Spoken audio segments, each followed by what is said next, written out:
बदलापूर अत्याचार प्रकरणातील सहआरोपी तुषार आपटे, उदय कोतवालला कर्जतमधून अटक करण्यात आली आहे। 6 महिन्यांपासून फरार असलेल्या या दोन्ही आरोपींना ठाणे क्राईम ब्रांचने अटक केली आहे। दरम्यान ठाणे क्राईम ब्रांच या दोन्ही आरोपींना एसआयटीकडे सोपवणार आहे।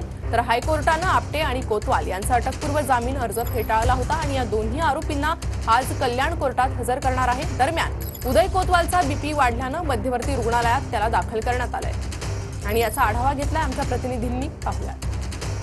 2 चिमुकलीवरती अत्याचार करणारा आरोपी अक्षय शिंदे याचा एन्काउंटर झाल्यानंतर तब्बल 1 महिन्यापासून फरार असलेले उदय कोतवाल आणि त्याचबरोबर तुषार आपटे हे दोन्ही आज पोलिसांच्या तावडीत सापडलेले आहेत। आपण पाहू शकता या ठिकाणी उल्हासनगर रुग्णालयामध्ये दोघांना या ठिकाणी मेडिकल चेकअपसाठी आणलेलं आहे। एकंदरीत पाहायला गेलं तर दोघांचा बीपी हाय झाल्याचं या ठिकाणी सांगितलं जातं। पोलीस सूत्रांकडून अशी माहिती मिळते। मात्र गेले 1 महिन्यापासून हे दोन्ही आरोपी जे आहेत ते फरार होते आणि फरार आरोपीचा शोध घेत होते।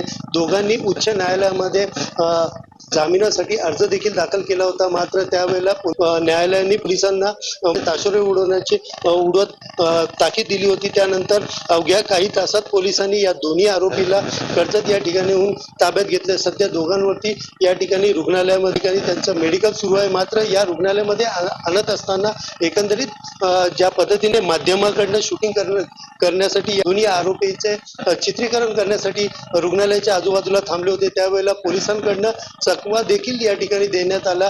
डम्मी आरोपी एका गाडीत बसून या ठिकाणी आणण्यात आलं व त्यानंतर मागच्या दरवाजाने या दोन्ही आरोपींना जे आहेत ते रुग्णालयामध्ये आणण्यात आलं। सध्या दोघांवरती या ठिकाणी दोघांचा मेडिकल चेकअप या ठिकाणी सुरू आहे आणि दुसरीकडे पाहायला गेलं तर मोठा पोलीस फौज फाटा देखील या ठिकाणी तैनात करण्यात आला आहे आणि एकंदरीत पाहायला गेलं तर पोलिसांकडनं दोन्ही आरोपीला आता एसआयटी टीमच्या ताब्यात देण्याचं सांगितलं जात आहे आणि त्यानंतर कल्याण न्यायालयामध्ये दोघांना हजर केलं जाणार आहे व त्याची सुनावणी पुढे काय होते आणि पोलीस कोठडी मिळते का नेमकं जेल कोठडी हे पाहणं योग्य राहणार आहे।